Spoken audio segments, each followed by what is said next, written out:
Hey everybody, welcome to another episode of GMG Reviews. Today I'm taking a look at Death Battletome Soulblight Gravelords for Warhammer Age of Sigmar. Now a bit of housekeeping before I get started. We're back in the studio today. The studio is mostly dried out, and I'm back to being able to film and stuff like that. Thanks to everybody who sent a message and just asked how I was doing and stuff like that. It was mostly just annoying. Stuff can be replaced. Losing time is really hard when you juggle your life around your production schedule and stuff like that. So we're good. We're back to working on stuff. We got a cool book here. Games Workshop sent me this for free to review, and that's something I'm going to start saying probably the beginning of everything that I do. Apparently I just need to make that super clear, and for anyone who still wondered how I got books early and before they come out, that's how Games Workshop sends out free stuff to review to people who they think are interesting. So here's my copy of Soulblight Gravelords to go through. Now this is a just to give first impressions before I crack it open, because people have been discussing how I do reviews with me as well. And I did It Came From the Studio video about it. They'll give you first impressions. I'm going to give you some theories about how it's going to work. I'm going to try and take the book for a test drive using my models from Curse City and just some other death stuff that I already have painted. And then, we're going to go through the units and take a look at what's changed. There's a few new units in here. Most of what's in here I don't think has changed from the Curse City profiles that were in Curse City. They would have been printed around the same time if they're coming around the same time. And there's some cool new models too. I did actually get lucky enough to be sent a box of the new Blood Knights, which I'm pumped to paint. And that means also for free, for review, to build and paint. And you'll see them on the paint table if you haven't seen that already. And so I'll have some first-hand experience with some of the new stuff in here, as well as the stuff that's in the Curse City box set, which is a big chunk of an army if you want to play it. So what do we got here? Well, this is kind of you take the stuff with the Soulblight keyword, you add a couple new units, you give them some basic battle line in the form of like Graveguard and Death Rattle skeletons and zombies and stuff. You make some new sculpts for those things that have been kicking around since 8th edition Warhammer Fantasy Battle, and you make a list out of it. So this army plays, I mean, it feels a little Cities of Sigmar, or a little maybe Slaves of Darkness, where you have to pick a path for your army. They must be given a keyword, apart from Soulblight Gravelords, and then once they have that secondary keyword, it kind of dictates how the army plays. So a bit like Ravagers is this like relentless horde, everybody can use summoning CPs, the Warlord trait, or the Warlords can move around. There's a bunch of different like abilities are different from Diabolus in the Slaves of Darkness book. This one you pick your Vampiric bloodline, and that kind of dictates who you are. Bunch of cool new big models, bunch of new cool battle line models, although I felt like the current Death Rattle skeletons, the ones that came out around the same time as the Graveguard, were still super nice. Like, those skeleton models are still some of the nicest, and they're actually, from the looks of things, way more posable than these new ones too. So I don't know why they need to be replaced, but the new models are cool. They match the Elfin Watch, which is kind of nice. You're gonna get 66 pages of background and painting stuff. And then your Legion's abilities, and then a Path to Glory section, of course, all the new War Scrolls, some of which I'm going to jump into and some of which I'm going to skip because some are just, I think, functionally the same. I'm not going to do a deep dive into everything just to save time so you're not watching a 4-hour video. Although I don't know why they would update a War Scroll in here for every army, because some of them are shared, like the Terrorgeist one and stuff like that. And then, of course, you've got your pitch battle profiles, which is all of your point values for everything.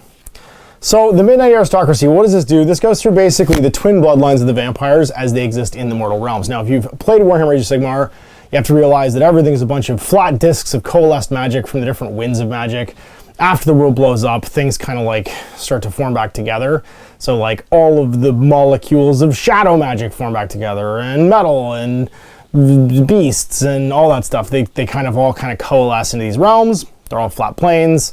They're in a weird celestial magical vortex basically floating around each other. And the different powers that come back, like Nagash, who's the god of the undead, start tinkering with building life on it. And one of the first things he does is bring back the two big vampires, which weirdly is not Vlad von Karstein. I guess he was destroyed forever at the Battle of Helfen. It's Manfred, who is a big player in the end times, who just can't help himself from being the Scorpion and the Frog and stabs and betrays everybody. And then Nephrota, the Queen of the Vampires from the old sort of like, it's almost like the Tomb King Z bloodline, where Nagash is from. And so they then form their separate bloodlines and go on and on and on and start raging and pillaging, and the sort of like the descendants of all of their vampirism form the aristocracy of the night that then exists in the mortal realms. And you get a cool like timeline of how all that happens from them being resurrected through to now. What that makes sort of Shish look like for the mortals living there, and what a terrible time it is basically. Through the different realms of like the two like legions, so Legion of Blood, Legion of Night. Night is Manfred, Blood is Nephrota, and then the dynasties that come after that. So afterwards, you get the Virkos Dynasty, which is where Radica's from, all the wolves.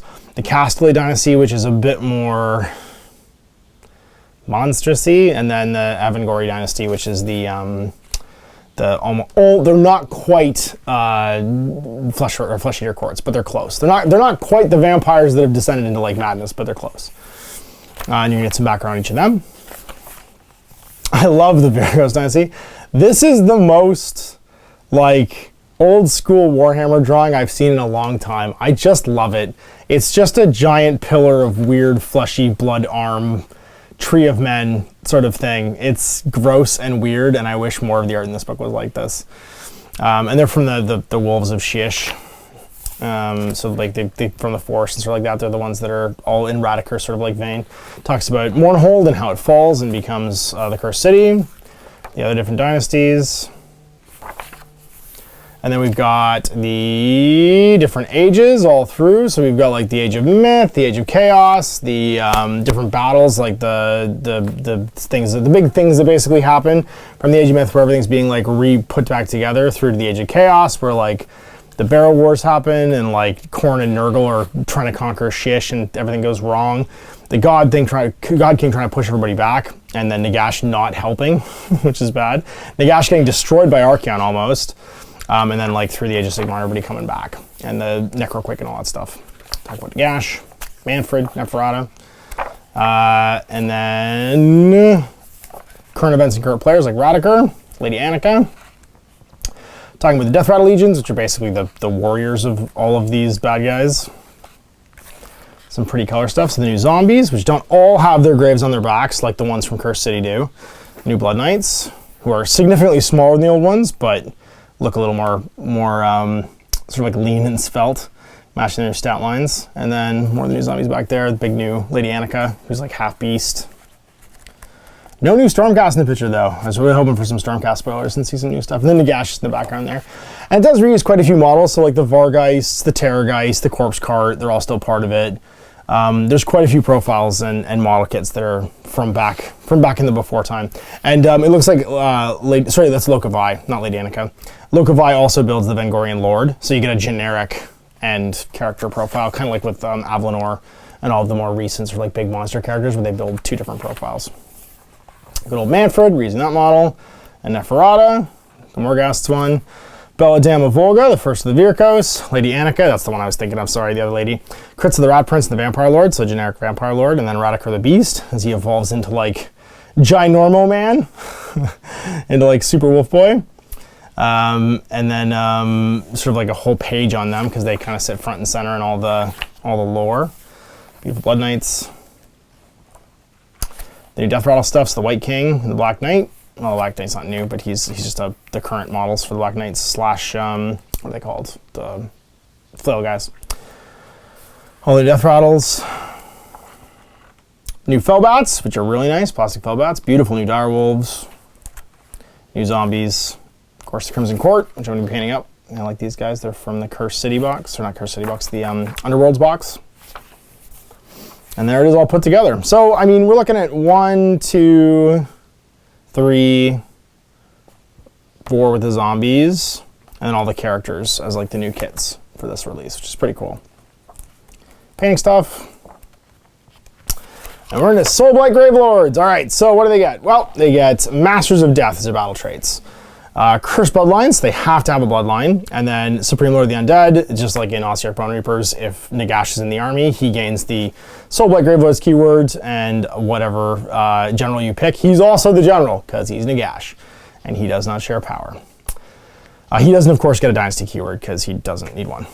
Oh no, he does get a Dynasty keyword, because Yep, he has a Soulblight Gravelords keyword. So if he's included, he becomes a Soulblight, and then we get the Legion, whatever the Legion ability is as well. Unquiet Dead, you still get your 2 grave points. At the end of your movement phase, you can set up units to put in reserve, so you get like a kind of like a poor man's version of the Deep Striking ability, the Heaven Sent whatever thing for the Stormcast, but you can come up near the grave sites. 12 from the enemy and 9 from the enemy and 12 from a gravesite marker. And at the end of the 4th battle round, if you're not on the table, you're dead. And they must be anywhere on the table, outside your territory, and not within 1 of training objectives. You get your Locus of Shish.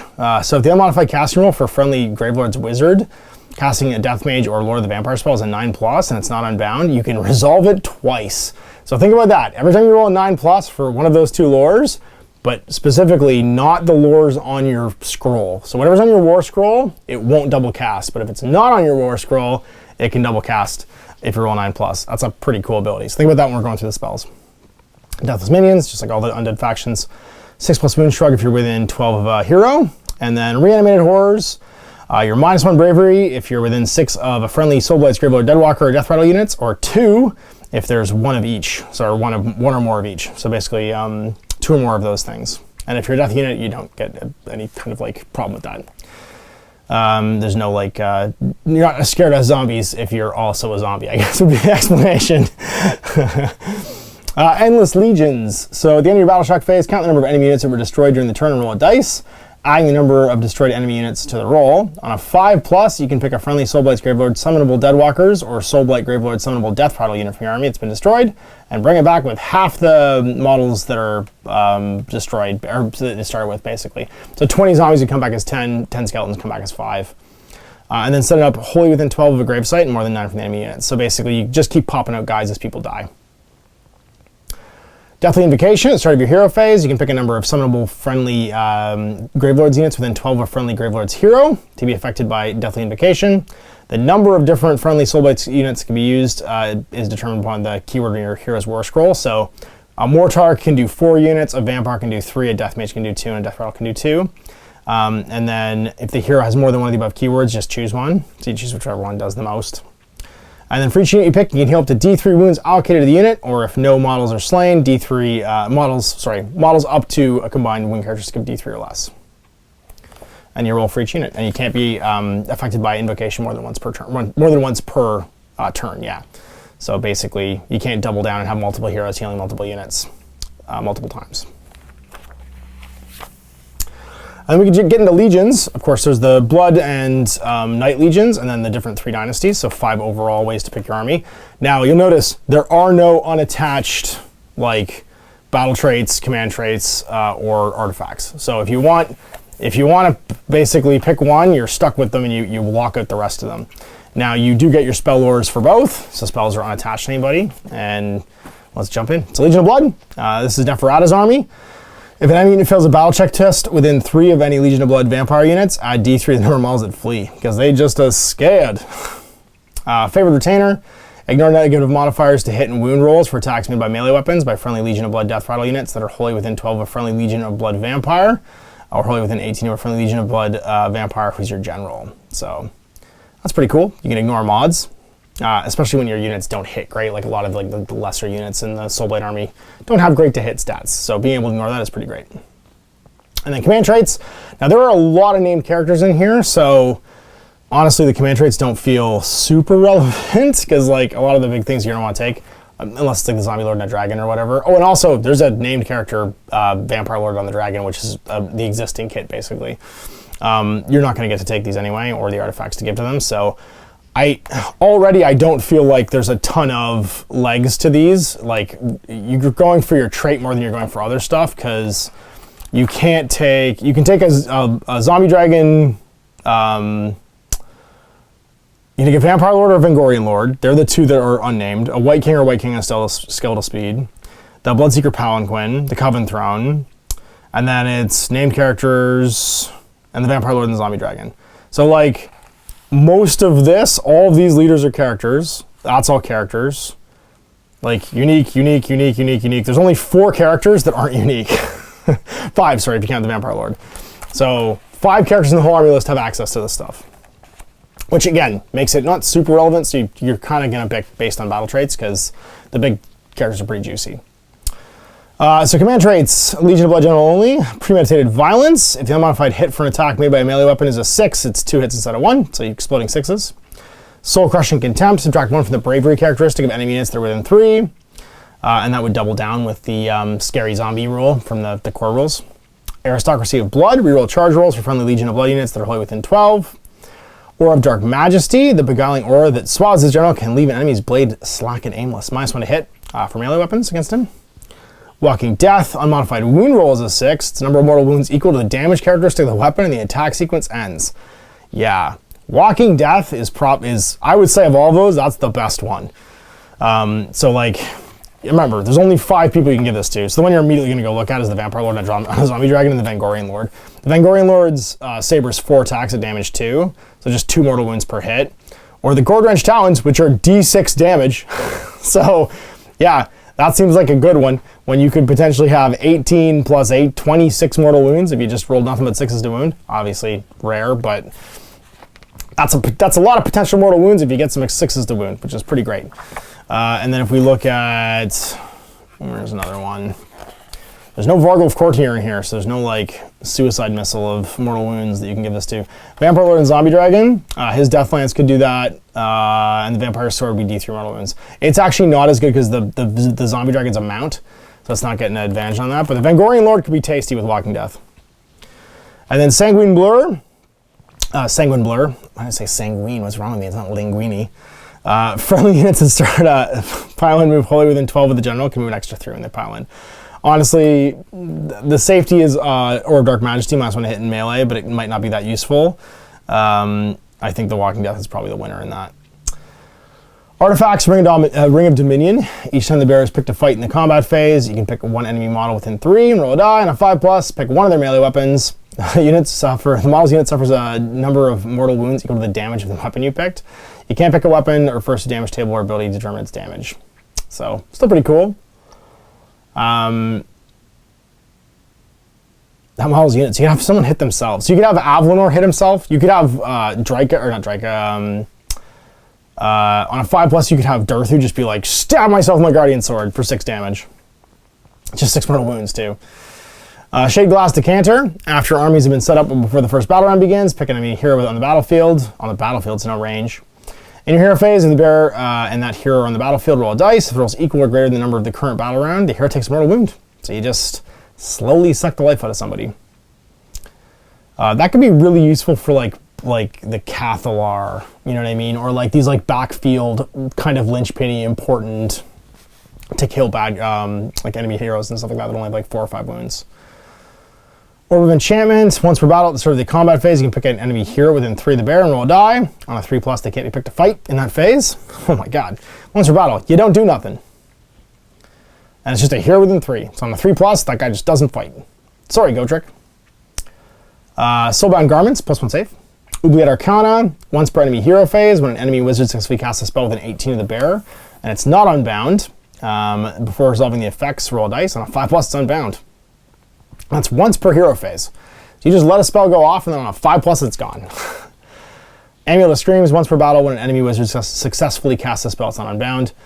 Use your Amulet of Screams. If you do so, they take D3 mortal wounds after the effects are resolved. So you can just kill somebody with it. I don't know. Of those, I feel like Ring of Dominion is it's going to depend on the army. I think Orb of Enchantment is probably the safer one. Ring of Dominion, you want a high damage like dude to get within 3 of you. Orb of Enchantment's just if he sends big slayy thing to come fight me on a 3+, you just don't. And start the combat phase, so yours or theirs, doesn't matter.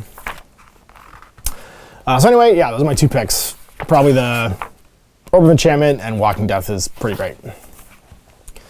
Legion Knight, so this is Manfred's. Add 1 to save rolls for attacks that target friendly Death Rattle and friendly Legion Knight Deadwalkers units in the first battle round. Just get cover, basically, in the first battle round. It's kind of like Low Tide for the Idneth.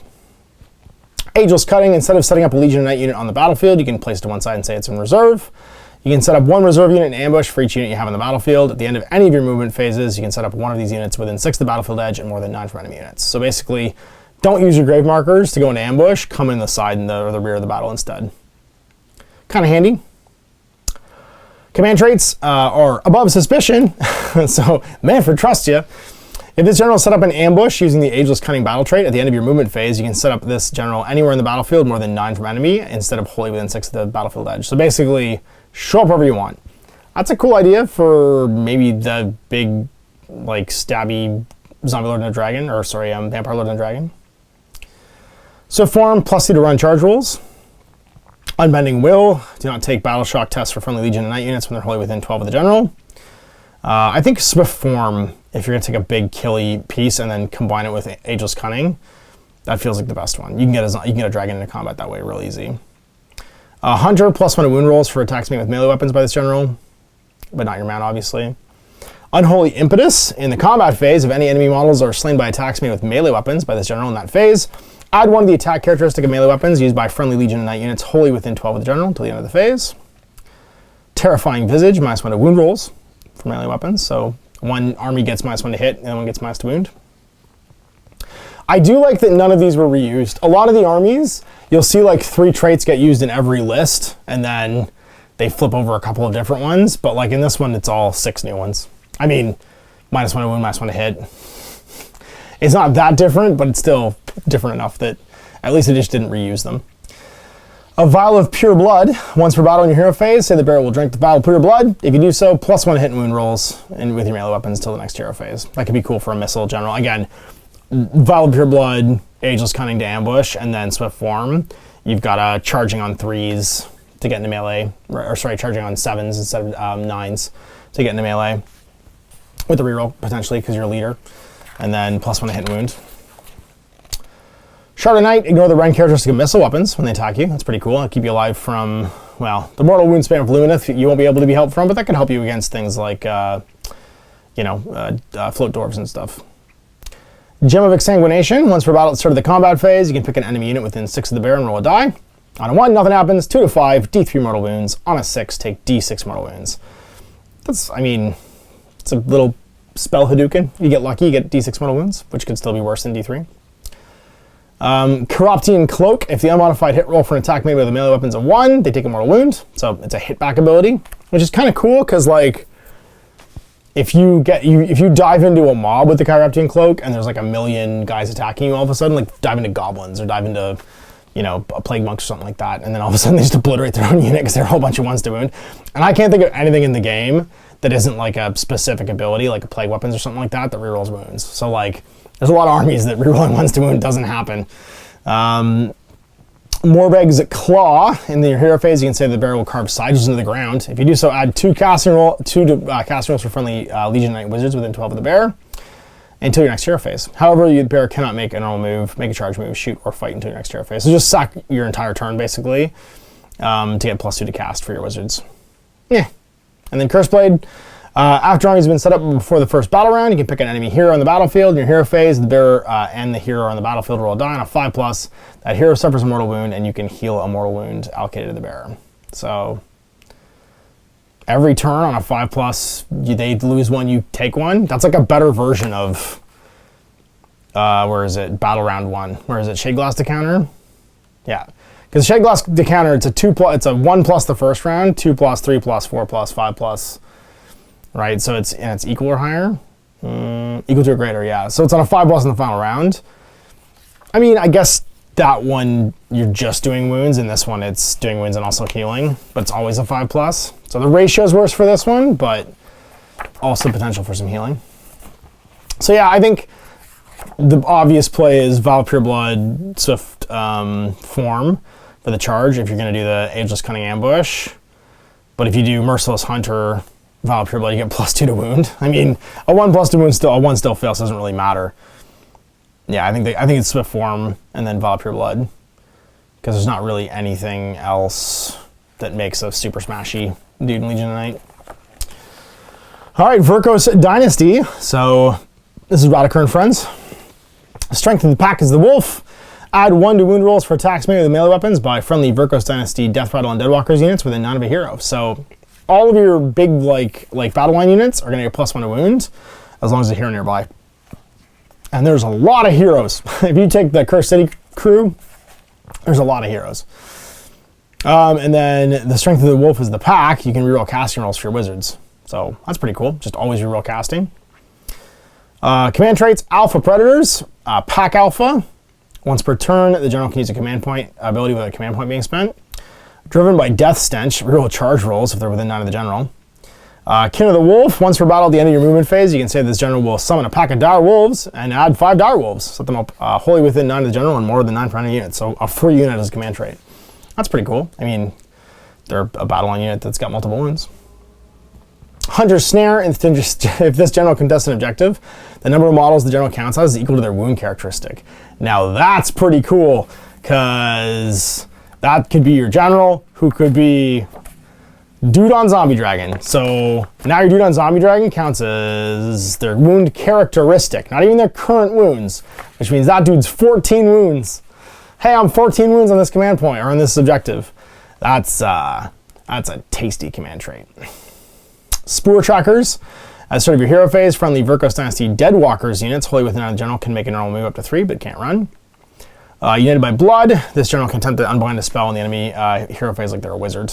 And if they already are a wizard, they get an extra one. So, Hunter Snare, I mean, that's just a great command trait in any army, but in an army that can take a Zombie Dragon, and you could just put it aside. I can't remember, can you use Gravesites on anybody? Is it anybody for Gravesites? No, just summonables. So no, so he can't use that.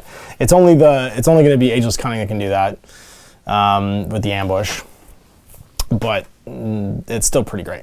It's still pretty great to be able to be 16 or 14 models, sorry, for contesting objectives.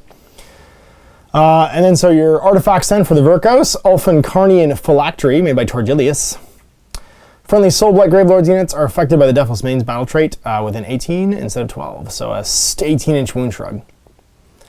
Cloak of the Night Prowler, Bear can pile in extra 3 and make a pile in, so pile in 6 basically. Sang Sauron, pick one of the bear's melee weapons. If the bear made a charge move in the same turn, add D3 their attack characteristic. Villainous Fang, once per battle in your charge phase, you can say that the bear will be imbued by the Villainous Stealth. If you do so until the end of the phase, add 1 of charge rolls for the bear for each other friendly Verkos Dynasty vampire hero on the battlefield. That could be a lot, because there could be a lot of heroes. So you could just be like auto-charging. The Terminus Clock, once per battle at the start of your enemy hero phase, you can say you're going to use it. If you do so, it's -1 to cast for enemy wizards. That's handy. And in Standard of the Elfin Watch, once per battle at the start of the hero phase, you can say that you'll raise the Standard of the Elfin Watch. If you do so, at the end of that turn, each time your opponent spends a command point, roll a dice on a 5+, you get a command point. That's neat, but like I would have made it a 3+, because people don't spend command points that much in AOS. Unless that changes in AOS 3 and we get 12 command points, which would be cool. I can't really pick a favorite in there, because I like Hunter Snare so much, it's kind of freezing the rest out. And there isn't really like a good durability one in here. Bonus to charge. I mean, that's going to add a durability, but not personal durability. -1 to cast. I mean, maybe just Villainous Fang, just for like that clutch supercharge when you have to make it, so that you can like roll an Insano charge. Because you could declare it something closer to you, well, as long as you're within 12. Actually, I don't even think it matters in AOS. Because you can't, there's no, well, it might matter in the future, you never know, in AOS 3. If this is being written with AOS 3 in mind, I don't know. I'm definitely into Hunter Snare, though. And I guess maybe the Phylactery, just to increase your Deathless Minions range on somebody else. It does need to be piled on a single model, really, in that dynasty. Battle traits for the Kastelai Dynasty. This is from the Crimson Creep. This is the Blood Knight stuff. Instead of setting up Kastelai Dynasty Blood Knights in the battlefield, you can place it to one side and say it's an ambush or reserve, or sorry, as a reserve unit. At the end of your movement phase, you can set up 1 or more of these units in the battlefield within 6 of the battlefield edge and 9 from the enemy. So they basically get the ambush thing. And then Might of the Crimson Keep. Each time a friendly Kastelai Dynasty vampire unit destroys an enemy unit, that friendly unit gains the relevant ability below. So if you were a hero or monster, and then you get Bloodied Strength, you get +1 damage to your melee weapons. So if you kill a hero or monster with your Blood Knight unit, now they get +1 damage to their melee weapons. If it had a wound characteristic of 3 or more and was not a hero or monster, add 1 of the wound characteristic of the unit, still in Vitality. And then if an enemy unit has a wound characteristic of 2 or less, Absorbed Speed, add 2 to the run charge rolls of the unit. So, yeah. So basically, kill some units, and your Blood Knight units hulk up to be insane. So when you see the Blood Knight stats, they're not, I mean, they're good on the charge. They start off pretty good, But in this, like in this this bloodline, they can go to being insane. And remember, they're only at like 195 points each. So where's all the vampire stuff? Corpse Cart, Palanquin, Vampire Lord, Blood Knights. So they'll go to plus, was it +1 wounds? Yeah. So they go to 4 wounds each, 3+ save. They'd have add 2 to 1 run charge rolls, which is just handy, and then their damage to their weapons would all be +1, because Hooves and Teeth would be affected because it's not a weapon, it's a mount attack.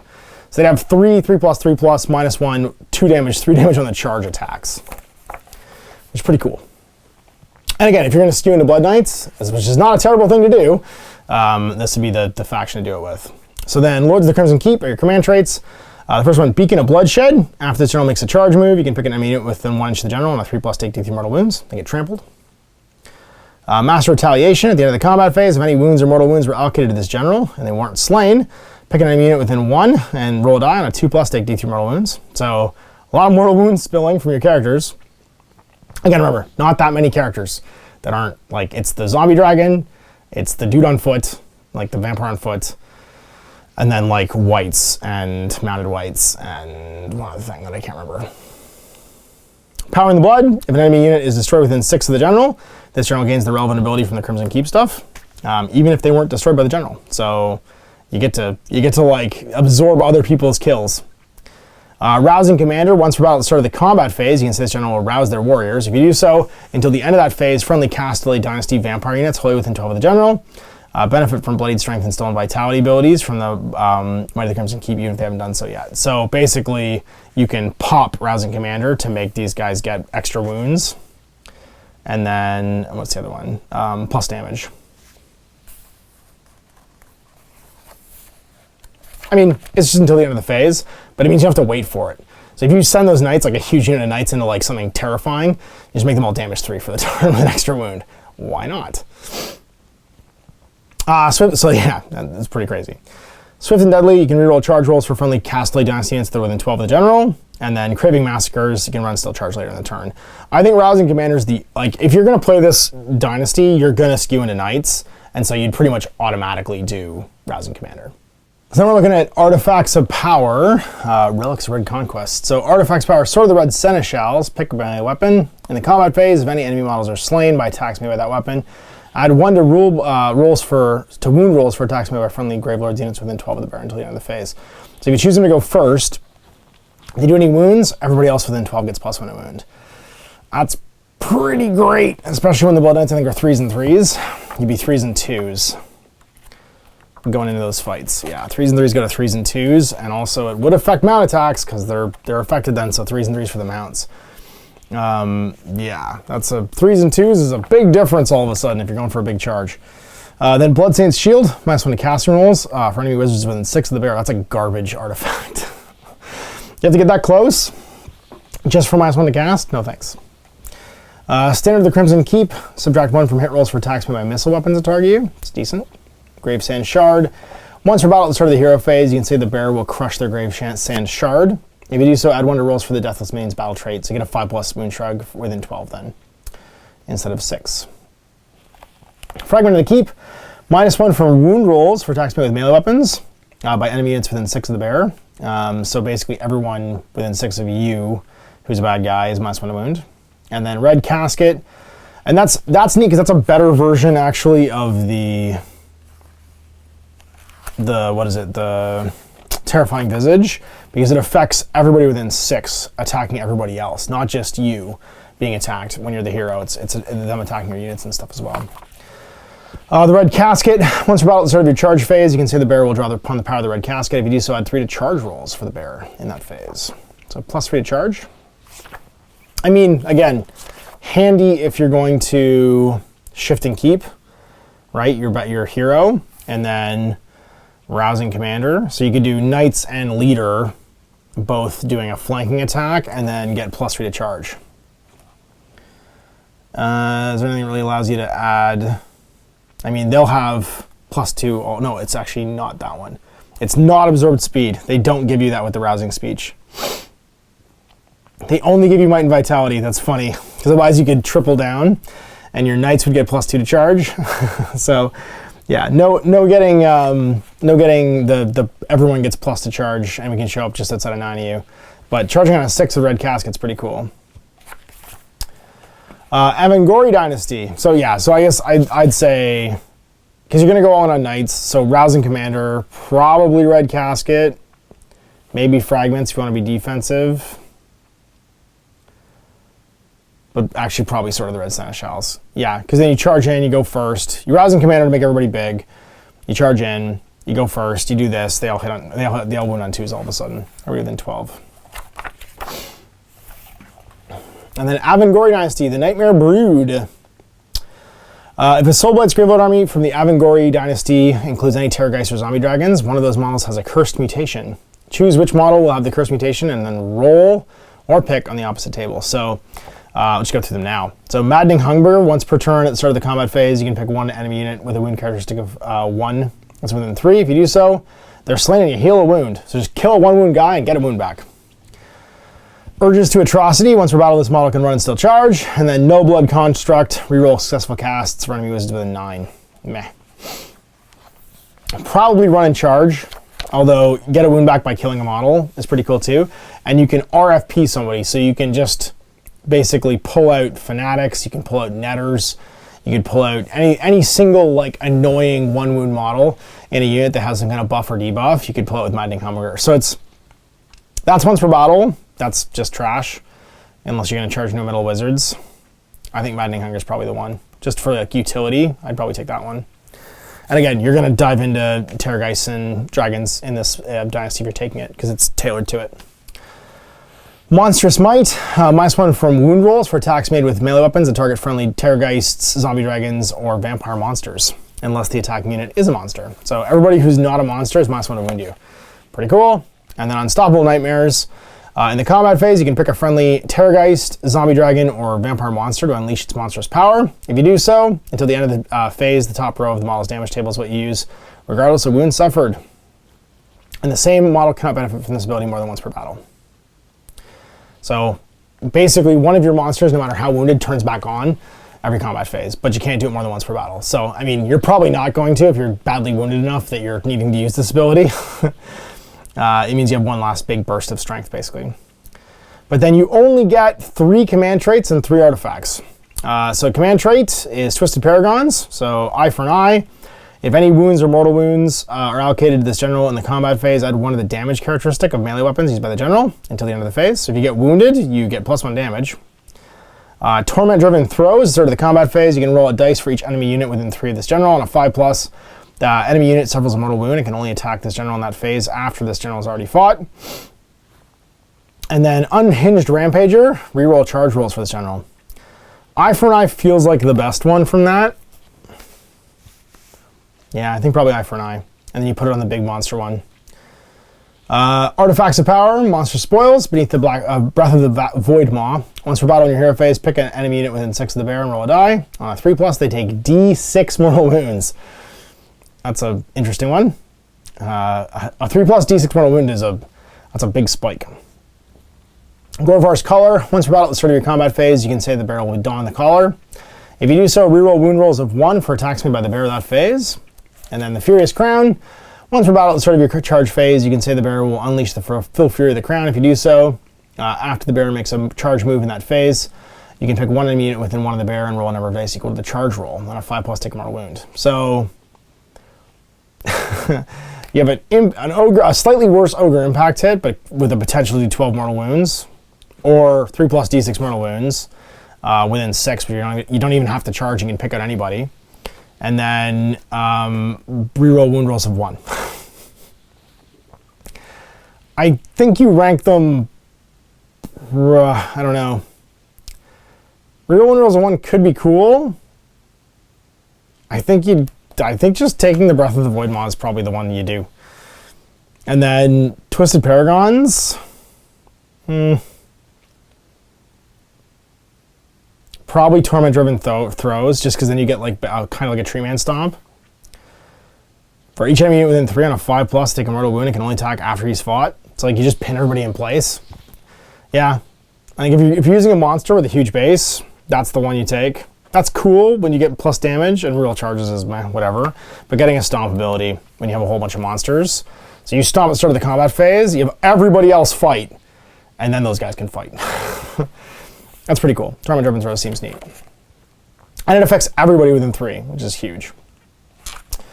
And that's it. We're into Spell Lores. Now, everybody shares the same Spell Lores. Remember, a 9+ to cast doubles the effect of this. So everybody gets Invigorating Aura, cast on an 8, add 1 to the roll for each friendly Soulblight Gravelords hero on the battlefield. If cast, pick a friendly Soulblight summonable unit wholly within 18 of the caster. Heal up to 3 wounds allocated to that unit, or if no wounds are allocated to the unit, you can return a number of slain models to the unit that have a wounds characteristic of 3 or less. So the same unit can't benefit more than once from this spell per turn. So 9+ to cast, it affects 2 units, and it's a flat 3, which is cool. It's basically old Invocation and a hack.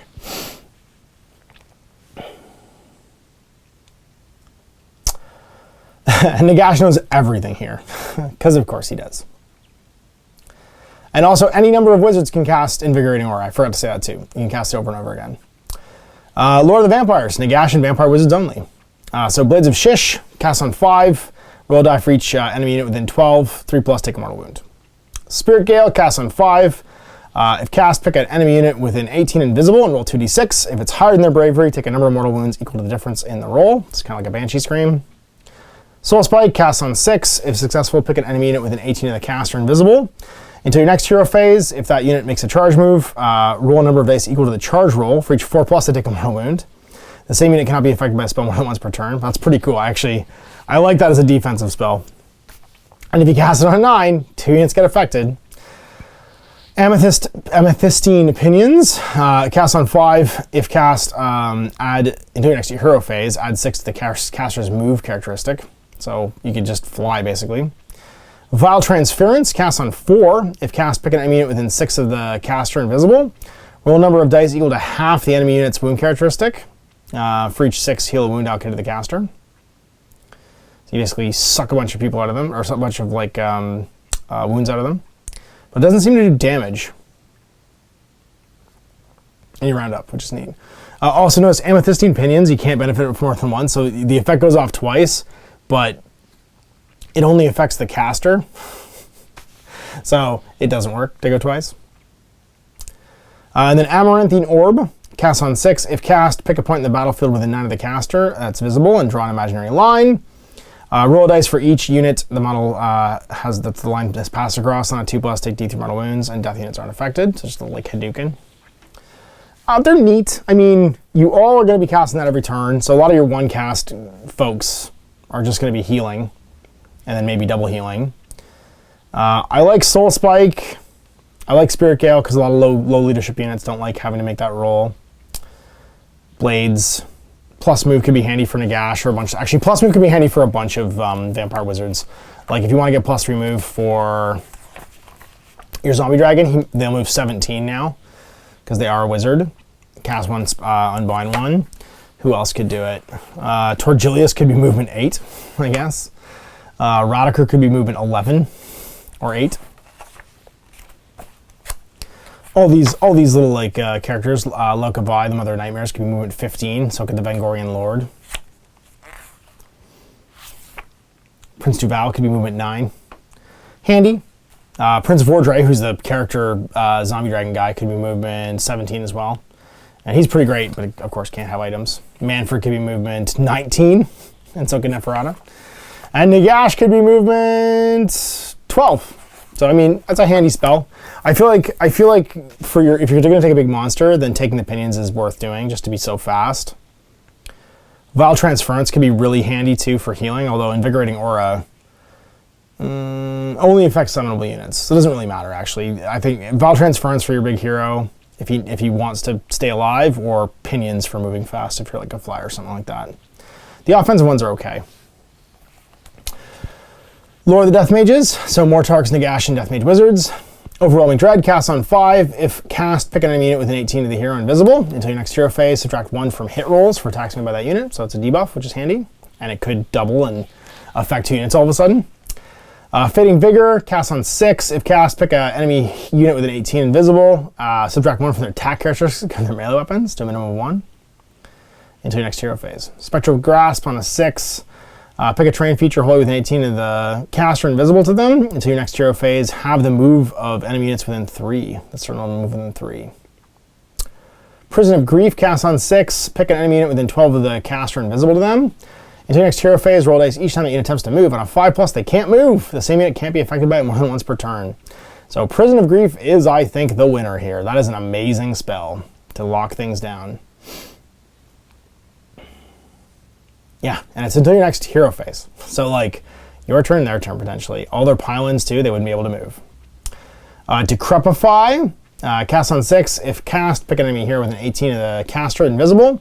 Until your next hero phase, subtract 1 from wound rolls for attacks made by that model, and subtract 1 from damage characteristic of their melee weapons. That's a really good spell. -1 wound, -1 damage. Forget -1 attack. Cast on 6. They both cast on 6. I will take Decrepify over Fading Vigor, I think, all the time. And then Soul Harvest, cast on 7. If cast, each enemy unit within 3 of the caster suffers D3 mortal wounds. In addition, for each mortal wound inflicted by the spell and not negated, roll a die. On a 5+, heal 1 on the caster. So, I mean, cool if you're in melee. So Soul Harvest could be interesting for like a big base monster guy, like a Vampire Lord on a... actually, it wouldn't work on a Vampire Lord because they're not Mortarks, but I guess those 2 vampires could use it. Like, that's a good one for Manfred or Nephrota because they could build in some healing and do a bunch of damage if they get into melee. Decrepify is a great debuff spell. Prison of Grief is just an amazing spell in general, and I think that's like, I think those are my picks. Fading Vigor over Decrepify, just take Decrepify. It's a neat lore. It only really applies to your 2 big named heroes though, Nagash, and then like little heroes who you don't super want doing anything but casting anyway, so I feel like, because you don't want them to get within 12. But Prison of Grief and Soul Harvest and Decrepify are probably the top 3 there. And they all cast on relatively the same 6, 6, 7. And Floor of the Vampires, like I said, Pinions and Vile Transference. More likely than not, because the damaging spells are just going to fight in melee to do damage. And we're into War Scrolls. So let's look at our giant War Scroll Battalion, the Legion of Shish. It is all of the other ones put together. So Red Banqueters, Death March, Fellwing Flock, and a Death Stench Drove. And they get Horrors Unrelenting. Do not roll a dice to determine the number of wounds healed by Deathly Invocation battle trait for a friendly Soulblight's Lord, or summonable unit. It's just 3. Hooray! Alright, so actual battalions. Red Banqueters. 2 Vampire Lords, Bloodseeker, Palanquin on Coven Throne, and 2 Bloodline units. So a good one for playing as, what's it called? The Kastelai Dynasty. In your hero phase, you can heal D3 wounds allocated to each unit in this battalion. So you just get wounds back for that one.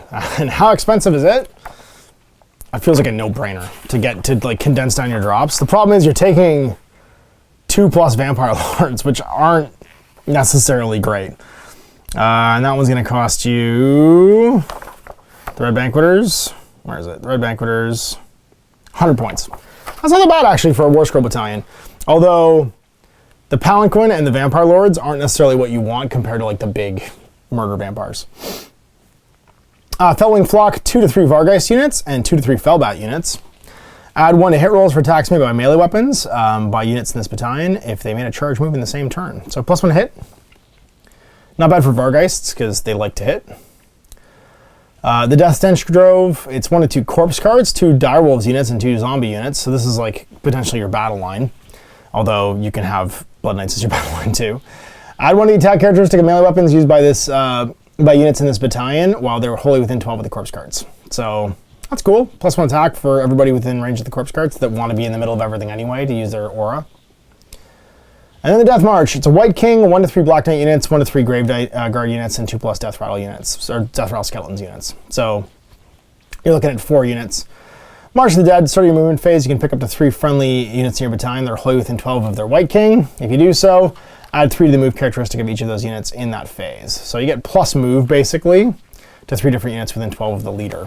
And it drops down, potentially, if you're going to skew skeletons, you could have a lot of units dropped into 1 battalion, and that's going to be 120 points. The Flock is 80, and the Death Stench is 100. I feel like you'll see the Red Banqueters one more than anything else. Hey, it's Nagash! I don't think anything's changed here. I briefly looked at his War Scroll. Of course, if you've ever looked at Nagash's War Scroll, you realize that his War Scroll is 17 miles long. And so I am bound to, there may be something different. I don't think they would hide an errata in here. It all looked exactly the same to me. So I think he's exactly the same, just a reprint of Nagash's scrolls. I'll pull out the smaller ones to check. Manfred, how you doing, buddy? Did you get any changes? Again, I didn't see any. Oh, he got a wound. He gained a wound and a 3+ save. Sweet. So he's got a wound and a 3+ save. Geistvor is exactly the same. His Sickleglaive is exactly the same. His Ebon Claws are exactly the same. And the Spectral Claws and Daggers are exactly the same. His actual stat line, he's no longer got a Vigor of Undeath range. The Ebon Claws are identical. His move stat line changes are identical. And the wound track is identical. Feast for Souls is now the Hunger, which is, I think, a universal like vampire rule. At the end of the combat phase, if any models were slain by wounds, heal D3 wounds. He has a built-in heal. All the vampires have that. Armor of Templehoff, because he used to be a Templar. The first wound or mortal wound is negated. Yep, still the same. Sort of Unholy Power. Used to be, add one to the next caster on binding roll you make for Manfred if he caused any wounds. Now it's, if any enemy models were slain by wounds inflicted by this model's Geistvor until the end of the phase, add one to attack characteristic of Soulblight Gravelords summonables within 12. So it's no longer +1 to cast, it's +1 attack if you kill somebody first. He's the Mortarker Knight. If you cast a spell in your hero phase, +1 to hit and wound is the old rule. At the start of the combat phase, if this model is within 3 of any enemy units, you can remove the model from the battlefield and set up anywhere more than 9 from the enemy. So if he's in combat, just bamf, and he pieces out anywhere under the table. Oh my god, that's a great change. Frightful Touch. This is the usual exploding 6s for mortal wounds on the Spectral Claws and Daggers. And then he's cast 2 on Bind 2. And still cast Vigor of Undeath as a spell now. You can use this in your command. Oh, sorry, it's his command ability. And it is add 1 to hit and wound rolls for friendly Soulblights within 12. And it used to be reroll hit rolls and wound rolls of 1. So now it's +1 to hit and wound as opposed to rerolling, which is, I think, kind of better. Because you might not roll 1s, but you could flat just hit all of a sudden. Because a reroll could miss, but a flat buff just converts dice immediately without having to reroll. And then Wind of Death, cast on 7. Each enemy within 6 mortal wound while the model's own unit suffers D3. Cast on 7, pick an enemy unit within 18. It's exactly the same. And roll dice for each enemy unit and each other enemy unit within 6 of the enemy unit on a 3+ take 2 mortal wounds. Yeah. Yeah, so you just pick a unit and then it blows up across them. That's a neat change. I like that he's got a better save. I love Mortarker Knight. That's an amazing change. Just bamps anywhere on the table. And then Nephrota.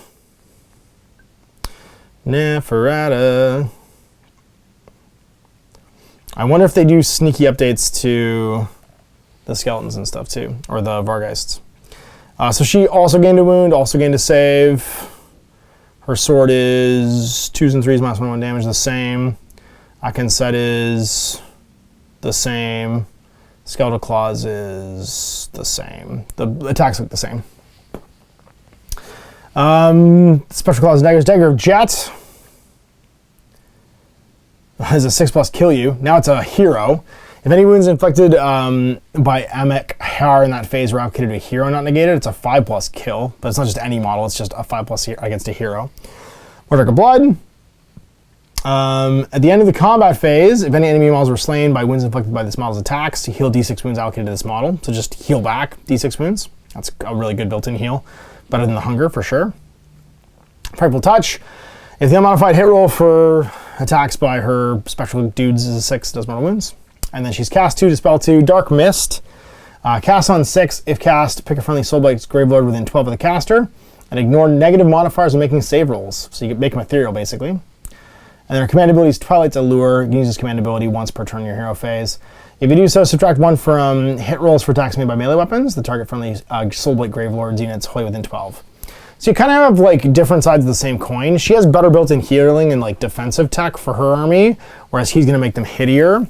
But his personal ability to just get out of trouble is amazing. I think Manfred wins in this contest because he's got higher like potential damage in melee, and Mortarch of Night at sort of the combat phase, if he's in melee, he just goes bye.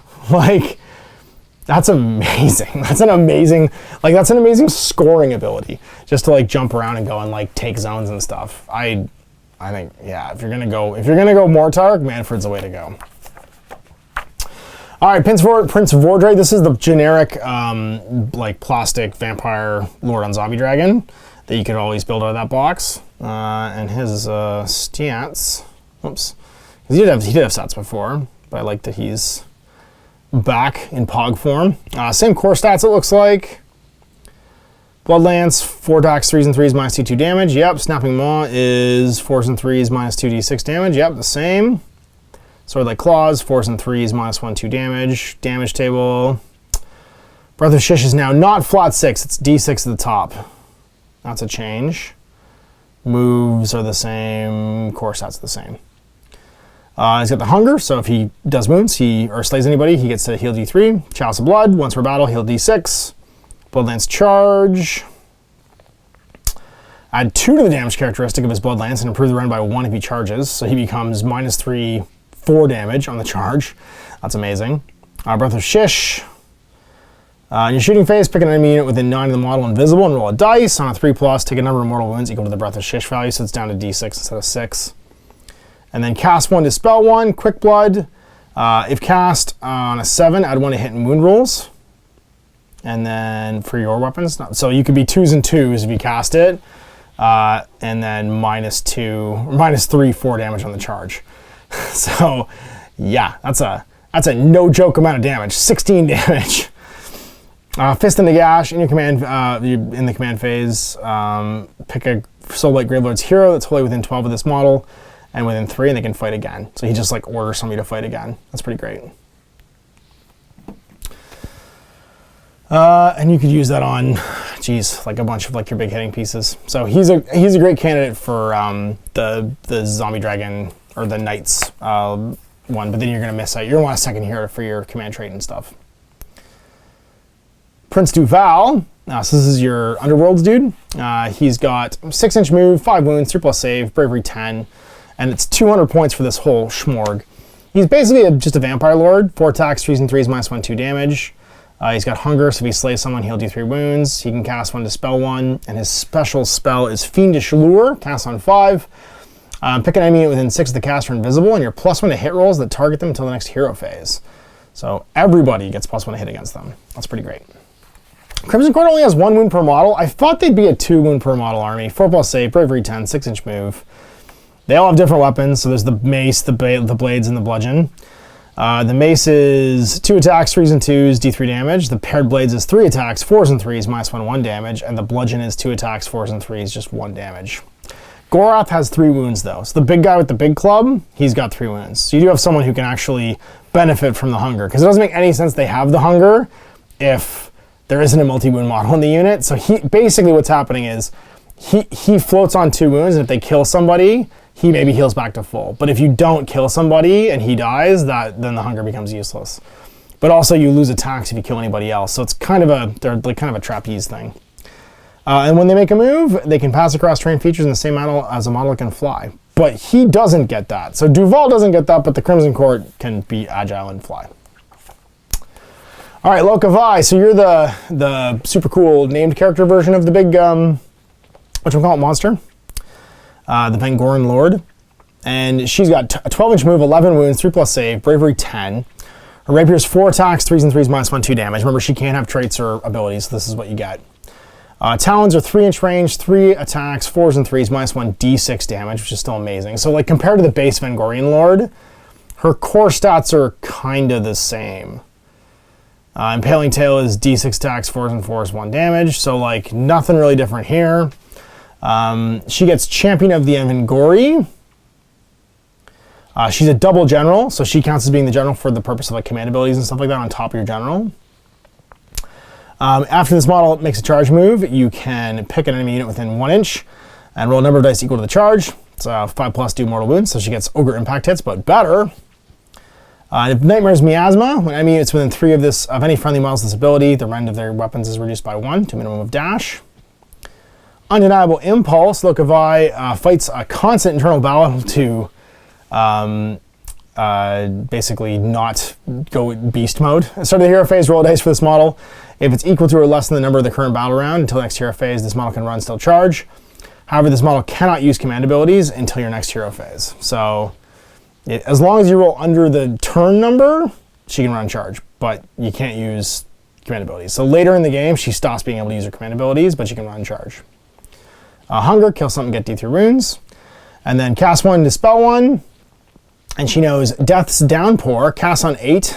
If cast, charge rolls made for enemy units within 12 inches of this model are halved until your next hero phase. That's a pretty cool spell.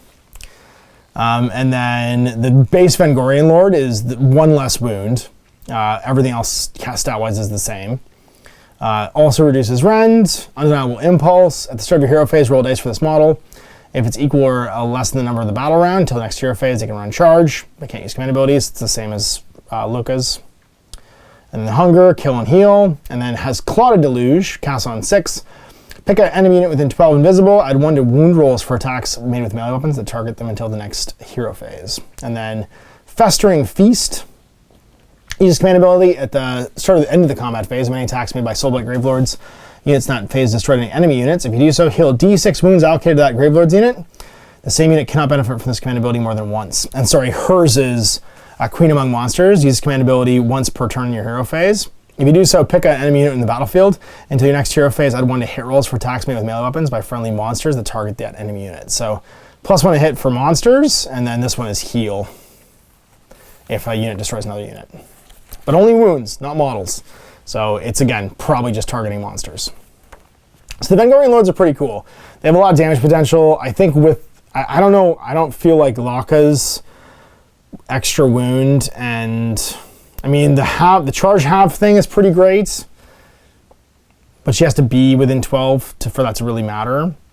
And you could just have her keep her outside of 12 and then make the roll. The base Vengorian Lord with all the buffs is pretty great. I don't know which one's better, but I feel like I'd rather tailor him to be a killing machine with the exploding mortal wound 6s onto wound. All right, we're into the Virkos stuff. So Belladonna Volga, first of the Virkos. She's the grand dame of the Virkos, the grandma. She's got 10-inch move, 9 wounds, 4+ save, bravery 10. Has a scimitar. It's 3 attacks, 3s and 3s, -1 D3 damage. She's not that like fighty. And then the wolf is 6 attacks, 4s and 4s, 1 damage. She gets double general, so she's general in addition if it's a Virkos Dynasty bloodline. Hunger to heal, first of the Virkos. Add 1 to casting, dispelling, and unbinding rolls for this model. And remember, she can reroll as well. In addition, roll a dice before you allocate a wound or mortal wound to this model if it's within 3 of a friendly direwolves unit. 3+, that wound or mortal wound is allocated to one of those units instead of the model. So the basic direwolves can shrug wounds for her. She casts 2 and dispels 2 every turn. And she knows Lichen Curse, casts on 7. If cast, pick an enemy unit within 18 of the caster invisible. They take D3 mortal wounds. And if any units were slain, or any models were slain by it, you can add a unit of direwolves to your army. The number of models in the new unit must be equal to the number of models slain by the spell. So she basically turns people into wolves, which I think is awesome. So you get goblins, and you get wolf goblins. So she casts on a goblin unit, and D3 wolves appear, which is pretty cool. Then under a Killing Moon, cast on 6. If cast, until your next hero phase, if the unmodified hit roll for an attack made by a melee weapon by a friendly Soulblight Gravelords unit within 12 is a 6, it does 2 hits instead of 1. So she does exploding 6s, which is pretty cool for affecting wolves and stuff. They have lots of attacks. And their command ability is Pack Alpha. Use it at the start of your hero phase. If you do so, pick 1 friendly direwolves unit wholly within 12 of this model. The unit's eligible to fight in the combat phase if it's within 6 instead of 3 and can pile in an extra 3. So if you want to skew into wolves, and wolves are pretty neat, but she's kind of a tech piece. She's an interesting thematic piece. I don't know how powerful she actually is. She can make some units, and she can make direwolves really good, and also have them take wounds for her. Lady Anika, she's got 6-inch move, 6 wounds, 4+ save, bravery 10, 4 attacks, 3s and 3s, -1 D3 damage. She's Virkos and can be double general. So remember, you've got 5 generals all of a sudden, which is kind of neat if you're doing Virkos rather. And these are all pretty cheap. She's got supernatural speed, which is a 4+ wound or mortal wound shrug, and then Kiss of the Blade Proboscian. At the end of the phase, if any enemy models were slain by wounds, you can heal all wounds allocated to this model. So if she kills somebody, she heals to full, to 6. And she's just got basic core Vampire Lord killing stats, but it's pretty neat that she just heals back completely. She's a cool killing piece. If you're going to take a Vampire Lord, you don't want to give it any items. I mean, healing to full, she kills a Goblin. She can just walk into units, take 5 wounds, and then just go all the way back to full. Crits of the Rat Prince. Same core stats, because he's a Vampire Lord. Same Knobblade, even attacks. 3s and 3s minus 1d3 damage with 4 attacks. Double General. So again, like huge aura ranges for everybody because they all count as being the General, which is kind of a neat ability if you're going to go Virkos and have all these characters. String Retreat. If this model has been slain, at the end of your movement phase, roll a dice on a 4+. A new model identical to this one is slain as added to your army and set them up anywhere in the battlefield more than 9. So it just comes back to life. These are a pretty doable like pair. And then Nauseating Aroma, -1 hit rolls for melee weapons that target this model. So he's just got a cool like get out of jail free. I don't know. They're just cool Vampire Lords. And they are Vampire Lords. They have the keyword. But what's interesting is, if you look at this, it's not bolded, which is unfortunate. So I don't think they qualify for Red Banquet. See, because it's not keyword bolded. They are Vampire Lords, but they're not Vampire Lords. So I wish that was a 2 bolded word, because then this would get way more interesting for playing Virkos, but it's not. So, boo, Wendy. And then Radiker the Wolf. So this is the Radiker that comes in the big pack of dudes, and then of course his beast form. He's 5-inch move, 7 wounds, 4+ save, 10 bravery. I'm pretty sure he's exactly the same as he is in whatchamacallit, in the Cursed City booklet. Radukar. In which case they all are. Yeah, he's identical. Low to the last. Oh no, low to the last is different. He's got hunger, yep. Supernatural strength. Yep, same. Low to the last, what's that one? Oh, I guess it replaces Gravesand Phylactery. Roll dice each time you allocate a wound or mortal wound to this model while it's within 3 of any Kasagi Night Guard. 2+, they take it instead. That's pretty cool. And then Call to Hunt. So he's lost Gravesand Phylactery. So no 4+ wound negation. Which went away on a 1, so it wasn't the best ability. And then Call to Hunt is the same. And then Radiker the Beast is 8-inch move, 12 wounds, 4+ save, bravery 10, so he's like big beast form. Bloodslick Claws, 2-inch range, 6 attacks, 3s and 3s minus 1, 2 damage, and then Piercing Blade, 6 attacks, 3s and 3s minus 1, D3 damage. He's got lots of damage potential versus just like the Vampire Lord stats he has here. He's got a companion. He is accompanied by 2 Virkos Bloodborne that attack with their Piercing Blades, and they're treated like mounts. So the 2 Virkos Bloodborne that'll hang out with him. The triplets who lost one of their friends. He can run and still charge with Bounding Charge, Hunger, gets wounds back. Supernatural Reflexes, just -1 to hit because he's fast, because he's a big giant wolfman. Unleash Ferocity, if the unmodified hit roll is a 6, does 2 mortal wounds, and the attack sequence ends with his claws. And then Call to Hunt is the same. And Mustering Howl for his other command ability. If he uses command ability once per battle, he can add a unit of 10 dire wolves to the army, wholly within 12 of the model and not more than 9 from the enemy. So you can just call in 10 wolves. So he comes built in with 10 free dire wolves, and how many points is that? Radiker the Beast is 315 and comes with 135 points for the dire wolves built into him. That's pretty cool. Gorslav! I'm pretty sure that the rest of this is exactly the same except for the phylacteries being gone, because I had a look at this last night. Gorslav, the Gravekeeper. Core stats are the same. Yep, as in the booklet. Arise is the same. Keeper of the Corpse Garden is the same. Yeah, he's exactly the same. Torgilius, I think, is also the same. I just don't want to go through all these if they're identical to what's already been seen by everybody. You lost Gravesand Phylacteries. That's what, basically, he's got Master of the Gravesand now instead, because I think this is all supposed to be after the events of the Cursed City. So 4+, he negates mortal wounds, but there's no 1 that goes away. Trusted Lieutenant's the same. Extra command point. Necrotizing Bolt's the same. And then Bloodborne are the same. Halgrim are the same. Vargskir's the same. Kursagi Neck are the same. 4 wounds. Big Bardishes. And they get +1 attack if they're nearby him. So they get 3s and 3s, 3 attacks, -1, 2 damage. They're just kind of like okay Iron Guts. Okay Ogres, I guess, really. With a 5+ wound shrug. And then your big Vampire Lord, who I'm pretty sure is pretty much the same. It's the character one that mostly changed. Vampire Lord and Zombie Dragon. Vampire Lord on Zombie Dragon, there we go. 14 wounds, 3+ save, save improved, that's pretty cool. And then Pestilential Breath looks identical. Death Lance is identical. Vampiric Sword is identical. Death Lance charges damage 3. Nope, damage 4 now on the Death Lance. That's pretty cool. It's the same as the character one now. Pestilential Breath is the same. Hunger is the same as on all the other vampires. And then Curse of Exsanguination. Cast on 6, pick an enemy unit that's within 18 invisible. Take a mortal wound. If that mortal wound is allocated to a model on that unit, not negated, and that model is not slain, roll a dice on a 4+, that model suffers another mortal wound and roll again. So just basically the bleed out ability, like kind of like the Maw for the ogres. All right, Blood Knights. Well, I'm excited about these guys. They're almost 200 points, 195 points, and 10-inch move, 3 wounds, but obviously we saw the buffs didn't go into them, to 4 wounds, 3+ save, bravery 10. It doesn't matter if they have a lance or a blade. I'm going to build mine with blades just because I don't want the lances to all break. 3 attacks, 3s and 3s, -1/1 damage. 2 on the charge though from Riders of Ruin, or sorry, from Martial Fury rather. And then Hooves of Teeth, 3 attacks, 4s and 4s, 1 damage. The mounts are mounts. The champion gets +1 attack. Standard Bearer is for every 5, you can reroll 1 of the Deathless Minions battle traits for this unit while it has any Standard Bearers. So reroll rolls of 1 to heal basically because they are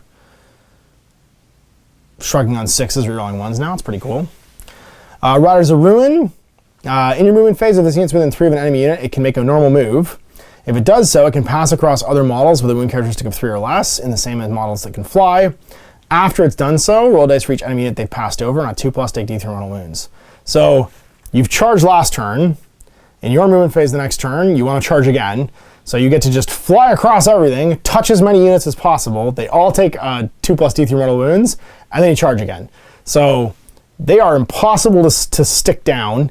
They don't have to fall back. They can just move away, do a whole bunch of mortal wounds. So they just crisscross units doing mortal wounds during your movement phase. That's an amazing ability. Then they have Hunger, so if they kill anybody, they heal D3 wounds allocated to the unit. And yeah, that's it. So they're going to sell some Blood Knights, let me tell you. Holy moly. And because if what are they, in Kastelai armies, they can be battle line, you might as well just take max. And I think, how many can you have in the formation? Red Banqueters, 2+. There you go. So 30 Blood Knights is 1,200-ish points. It's 1,200 minus 30, so it's 1,170 for 30 Blood Knights.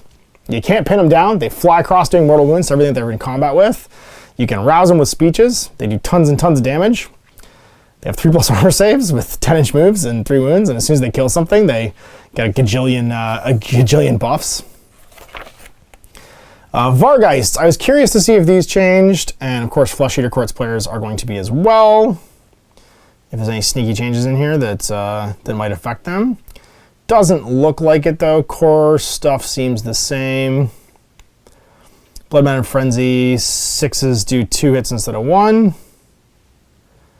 As opposed to 1 attack. Actually, there you go. So it's not an additional attack. That is an interesting change. So if a hit roll is a 6, it's not an additional attack now. It's just 2 hits instead of 1. So you don't have to roll again, which is handy.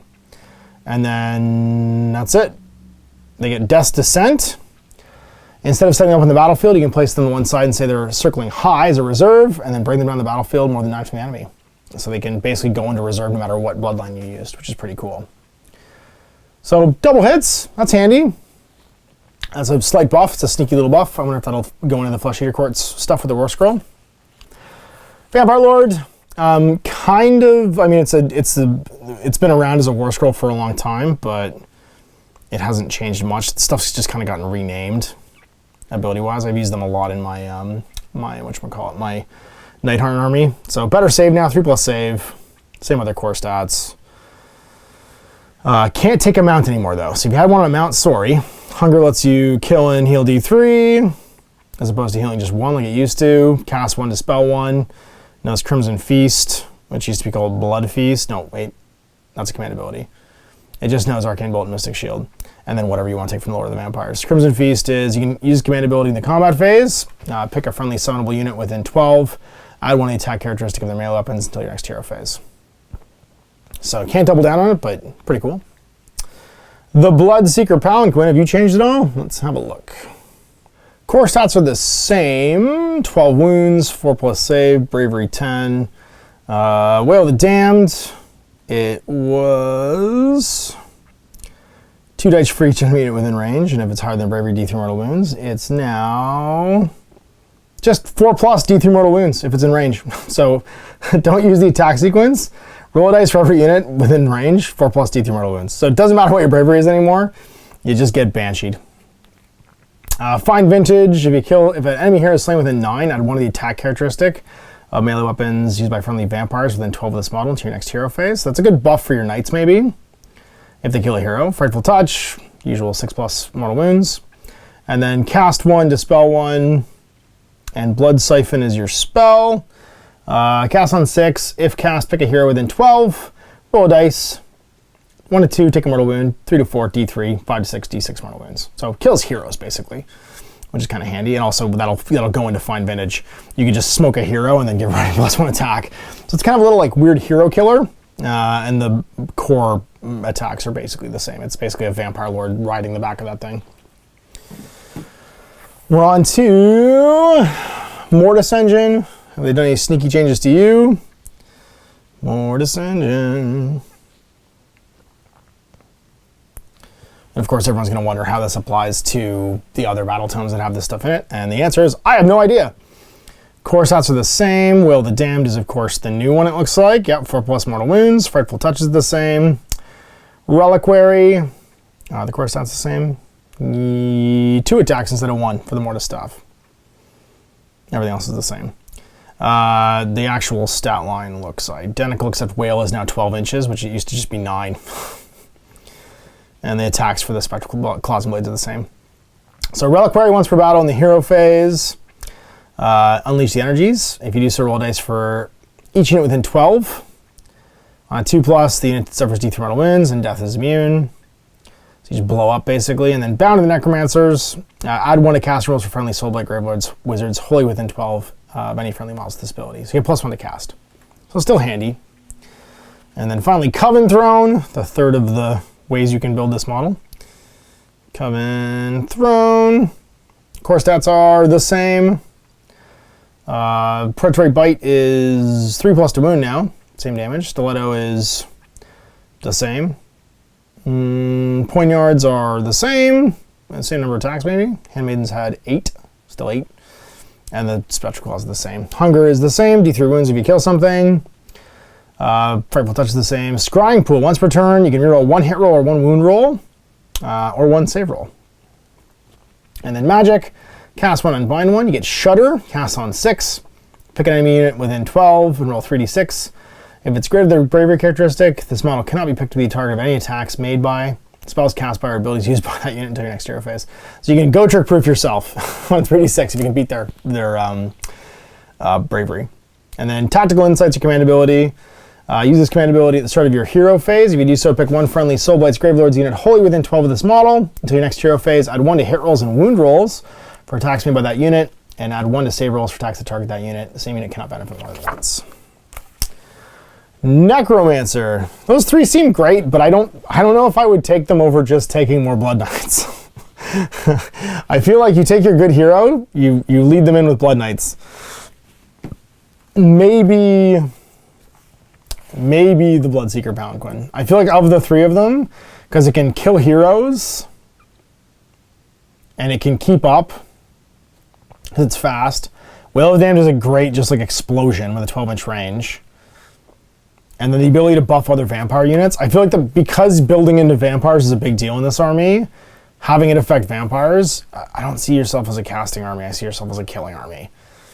And the Bloodseeker Palanquin just augments that by giving you +1 your attack characteristic. So like, kill a hero, get +1 attack. And that's just an aura. Yeah, if a hero dies within 9, you get +1 your attack characteristic. And the Wail can potentially do that. And also then Blood Siphon on top of that. So you get in range. If you're in range to Wail, you're in range to Blood Siphon, and you can do D3 plus potentially D6 mortal wounds. So you walk up to a Goblin army, smoke one of their heroes, and then all your knights get like 4 attacks. At 4 damage, or 3 damage, something insane like that. So Necromancers. Who I always thought looked like Dick Cheney. Look at that. Put some glasses on him, right? Necromancer. 5-inch move, 6+ save, bravery 10. Core stats are slightly better. 2 attacks now, 3s and 3s minus 1 d3 damage instead of 1. Undead minions, 3+. He can allocate wounds to the Gravelords summonable units, so you can just have dudes take wounds for him. And you can cast 1, knows Van Hell's Dance Macabre. Pick a summonable unit, wholly within 18. If that unit's fought only once in the combat phase, you can have him fight a second time if it's within 3. So, yeah, that's great. I mean, your knights aren't summonable, but like your Graveguard are. And then zombies, I think they're the same as the new zombie stat line. Yeah, no save, 1 wound, 4-inch move, bravery 10. 1 attack, 5s and 5s, 1 damage. Standard bearer doesn't exist. There's no such thing as a standard bearer anymore. Drag down, turn apart. If this unit's eligible to fight if it's within 6 and can pound an extra 3. And then newly dead.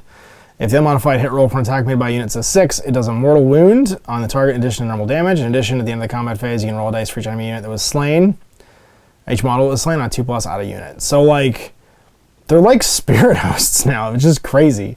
The fact that they got exploding, like, 6s to hit doing mortal wounds, they went from 0s to heroes, like, because you can just, and they come back. So they kill, like, if you send a unit of them into a unit of, like, I don't know, anything, like, anything light, anything that's got, like, a screening unit, they're just going to obliterate it and then hopefully recoup their casualties. And you have so much healing in the army.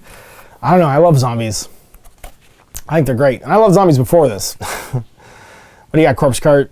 Anything cool? Corpse Cart says,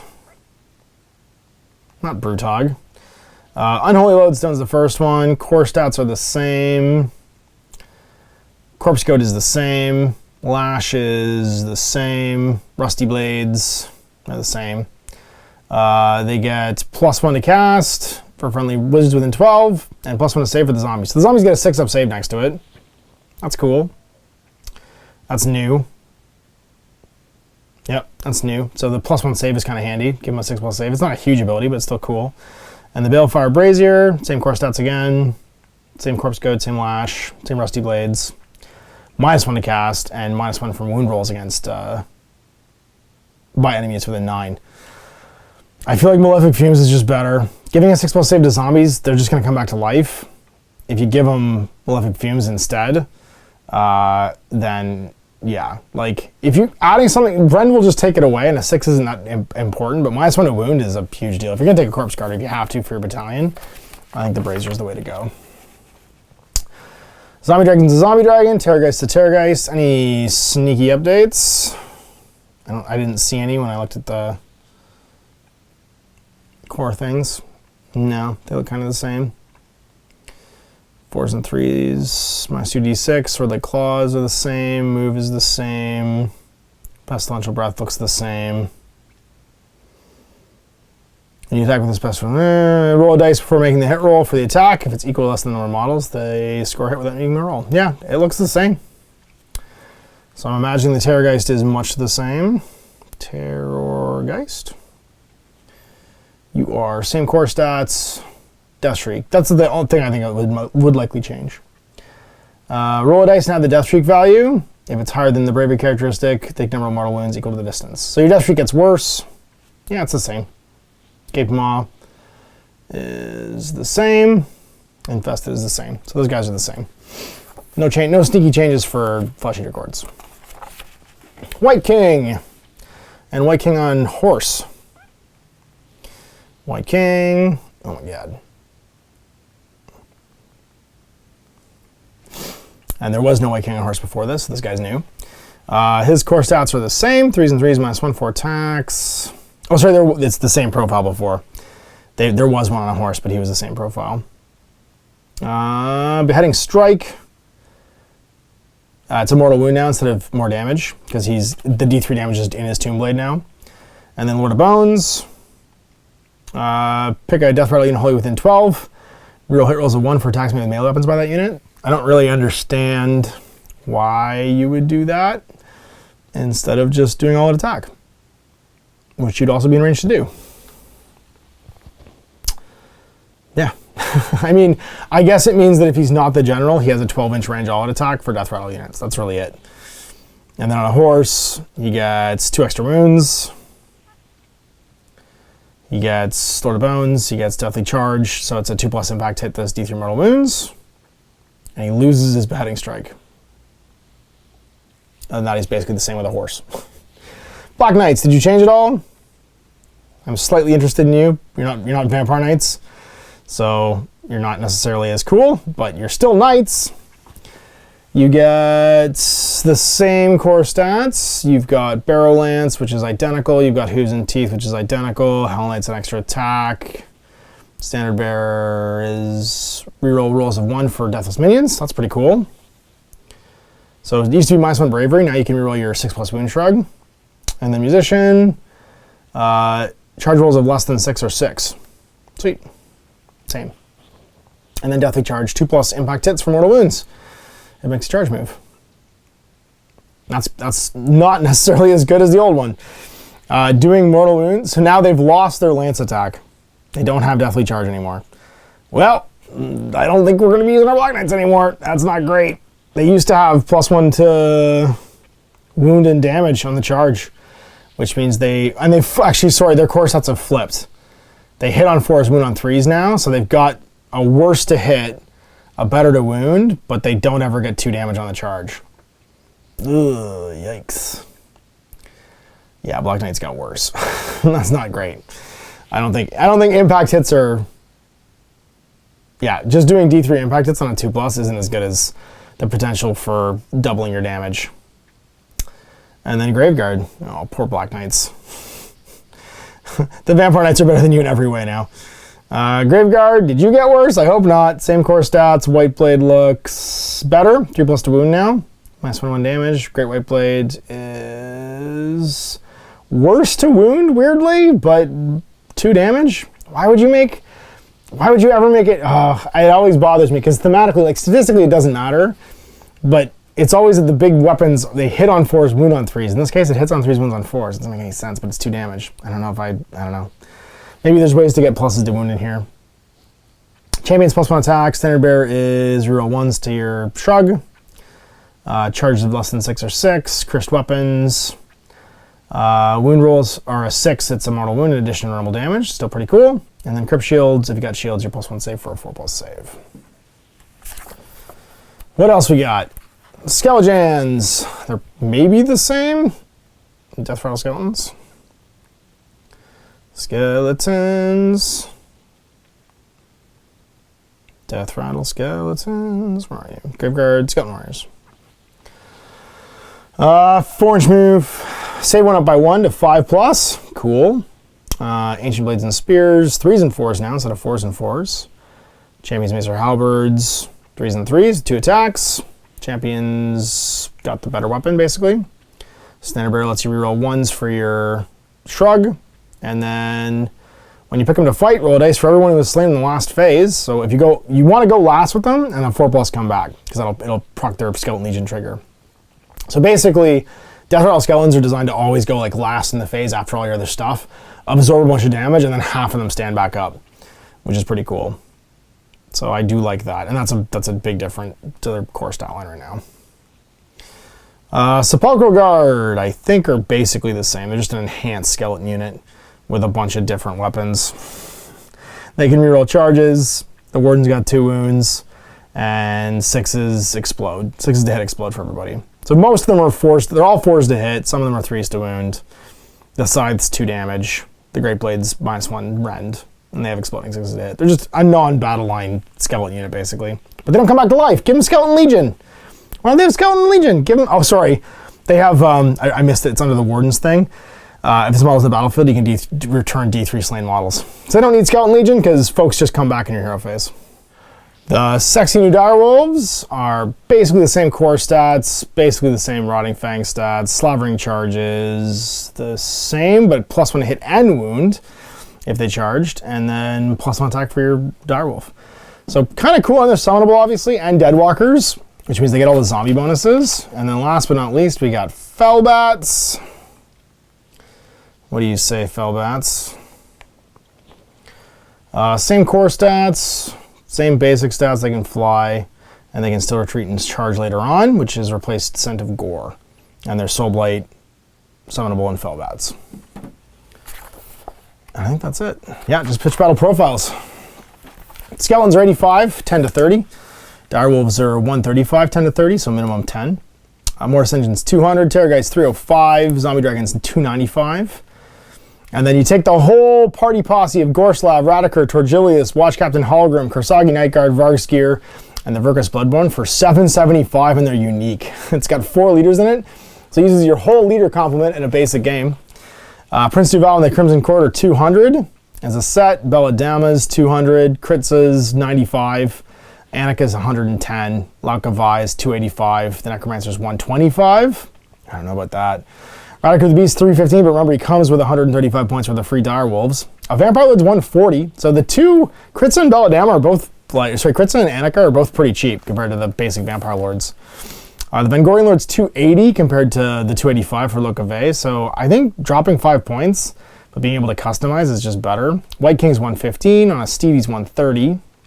The Bloodseeker Palanquin's 290, the Coven Throne is 310, Manfred's 380, which is pretty cheap actually. Big Old Nagash is 975 still. Actually, I think that might be up. Nephrota is 365, Vordra is 455, Zombie Dragon Lord is 435. Black Knights are 120, but trash. Battle Line if you're Legion of Blood. Battle Lines, other than that, are Terrorgeists and Zombie Dragons if you're Evangori, or Death Rattle Skeletons and Direwolves. Blood Knights are Battle Line if you're Kastelai, and they're 5 to 15 for 195. Corpse Carts with Balefire Braziers, 80, same with Lodestone. Zombies are 115. They're Battle Line only in a Gravelord's army, but that means they're Battle Line all the time in this army. Graveguard are 140. Battle Line if your general's a Night King, or a White King, sorry.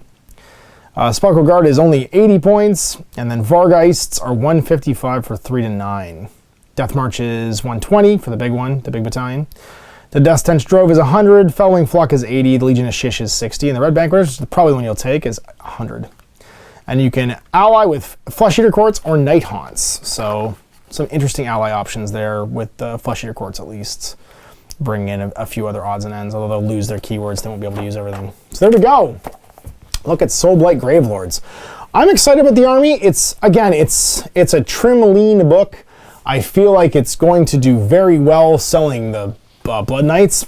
they're pretty cool shock cavalry, and for just under 1,200 points, you can get 30 of them in that one detachment. You could still ally in like a big guy like Manfred or Nagash or whoever without breaking your allegiance, because they can just show up no matter what, and they don't really care about being in allegiance because their abilities are just cool. So if you wanted to take, or Vordra for 435, right, you're pushing 1,700 then. You don't really have anybody to give your stuff to, but if you want to take Red Banqueters, unfortunately you need 2 Vampire Lords. We're 140 each. Like, yeah, that just needs to be bolded. I don't know why it isn't.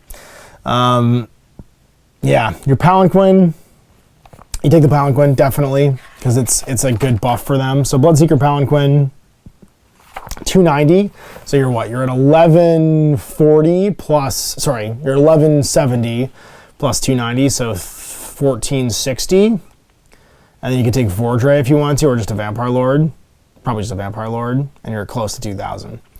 And then you can take, actually, he is a Vampire Lord on a Zombie Dragon though. Does that count, or does it have to be that Vampire Lord? This is why the bold thing bothers me. I feel like it was supposed to be bolded.